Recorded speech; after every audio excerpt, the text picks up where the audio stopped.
আসসালামু আলাইকুম। যেহেতু আপনি এই ভিডিওটা চালু করছেন, অবশ্যই এই ভিডিওটা আপনার জন্য। আপনি অবশ্যই অ্যালাইনমেন্টের কাজ করার জন্য এই ভিডিওটা চালু করছেন বা শেখার জন্য। তা আপনাদেরকে প্রথম থেকেই আমি শেষ পর্যন্ত শিখাবো আস্তে আস্তে। আপনারা পুরো ভিডিওটা দেখতে থাকুন। প্রথম আমি লেজার মেশিনটা অন করছি। অন করার পরে এবার সেটিং করতেছি। এখন সেটিং গেলাম। সেটিং যাওয়ার পরে এখন আমি এটা লেভেল করব।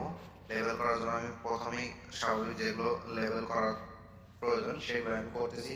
আপনারা পুরো ভিডিওটা দেখতে থাকুন, অবশ্যই শিখতে পারবেন কি করে। এখন লেজারটা অন করতেছি। দেখুন, মেশিনটা অন করলাম, এখন লেজারটা অন করতেছি। দুইটা লেজার একসাথে অন করার পরে দুইটা লাইন সমগ্র লাইনটা সোজা করে আপনার জিরো জিরো করার পরে তারপর আমরা কাজ যাব। এখন আপনি মিল লাইট কাজ করলে আপনি মনে করেন প্রজেক্টে কাজ করবেন রাজার হালে, আপনি কোনো প্যারা থাকবে না, রাজার হালে কাজ করতে পারবেন, এইটাই। আর এটা মিল লাইটে কাজ করলে আপনি ভালো রেটে কাজ করতে পারবেন। আর আপনাদেরকে আমি পার্ট বাই পার্ট ভালো করে কাজ শেখানোর চেষ্টা করব। কাজ তো শিখাতে পারবো না, বাট ভিডিও দেখলে পর আপনার একটা আইডিয়া আসবে। এখন আমি লেভেল করতেছি মেশিনের আপ ডাউন, আপনার তারপর আপনার মেশিনের ইসেল লেভেল আপনার।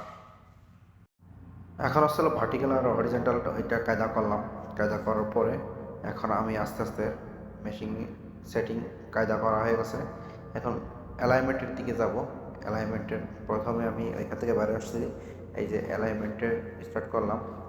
এখন আমি অ্যালাইনমেন্ট স্টার্ট করতেছি। দেখুন, আপনার প্রথমে এতে আমার দুইটা লেজার বসেছি। লেজার মাপে যেটা আসবে সেইটা এখানে পাঠাতে হবে। এতে দুইটা মাঝখানে যতটুকু গ্যাপ আছে এই গ্যাপের অনুযায়ী যতটুকু আছে, যেরকম আমার আসলে 228, আমার 228 লিখতে হবে, বা যার 230 থাকবে সে 230 লিখবে, এভাবে লিখতে হবে। তারপর বিতে কি, বিতে ওই লেজারের অর্ধেক যতটুকু আসবে ততটুকু।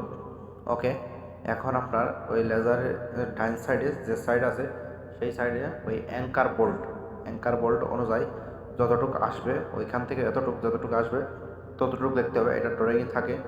ওকে, এখন ডি দেওয়া গেলো, সি দেওয়া গেলো। এখন ডিতে আপনার দুইটা মোটর বা গিয়ারবক্সের দুইটা অ্যাঙ্কার বোল্ট যেটা আছে ওইটা মাপ দিয়ে যতটুকু আসবে ততটুকু লিখতে হবে এখানে।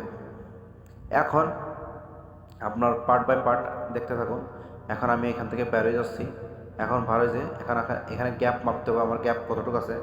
আমার গ্যাপ আছে হলো এখানে 3.5 mm, 3.5 mm আছে।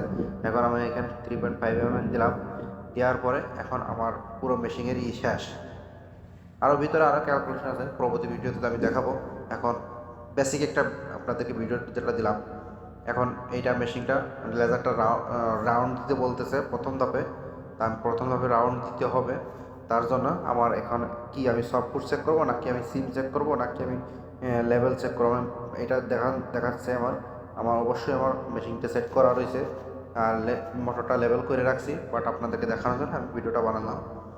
তা এখন আমি চেক করবো আমার লেভেল কতটুকু আছে বা কী দেখি মোটরটা সেট আছে কিনা, আমি সেটা আপনাদেরকে দেখাবো। তা দেখতে থাকুন। এই যে মেশিনের লেজারটা আমি ঘুরোচ্ছি 90 ডিগ্রিতে নিয়ে আসছি। প্রথম 0 ডিগ্রিতে আছে, 0 ডিগ্রি করার পরে এখন আমি 90 ডিগ্রিতে নিচ্ছি, 90 ডিগ্রি প্লাসে নিচ্ছি। এটা হলো 90 ডিগ্রি প্লাস আসবে, তারপর আসবে জিরোতে, তারপর আসবে 90 ডিগ্রি মাইনাস। এভাবেই পার্ট বাই পার্ট চেক করতে হবে। এখন আপনি চাইলে এই যে এখন দেখুন আমি আবার ইসে গেলাম, মাইনাসে গেলাম। 90 ডিগ্রি মাইনাসে যাইতে হবে। মাইনাসে যাওয়ার পরে আবার ওই আমার যেখানে একটা তীর চিহ্ন দেখা যাচ্ছে তীর চিহ্নতে ক্লিক করতে হবে। যখন জিরো জিরো চলে আসবে, মাইনাস 90 ডিগ্রিতে চলে আসবে, তখন ওইখানে ক্লিক করতে হবে।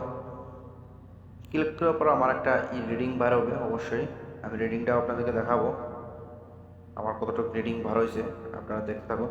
এই দেখুন আমার রিডিংটা বার হয়েছে। আর পুরো আমার চারটা অ্যাঙ্কার বোল্টে ঠিক আছে, সমস্যা নেই। এক 0.1 mm, 0.1, 0.2, 0.3 এইগুলো সমস্যা নাই। ওকে, তা এরকমের আপনার আমি আবার চেক করবো আমার সব ফুড কেমন আছে, আমি ওটাও চেক করতে হবে। তার জন্য আমি উপরে উঠাইছি 0 ডিগ্রিতে। 0 ডিগ্রিতে আনার পরে আমার এখানে সিম কতটুকু আপ ডাউন আছে এটা আমি চেক করলাম। এখন এটা চেক করার পরে এখন আমার পুরো ইটা দেখাচ্ছি। এটা আমি এই মোটরটা করলাম, অ্যালাইনমেন্ট করলাম আমার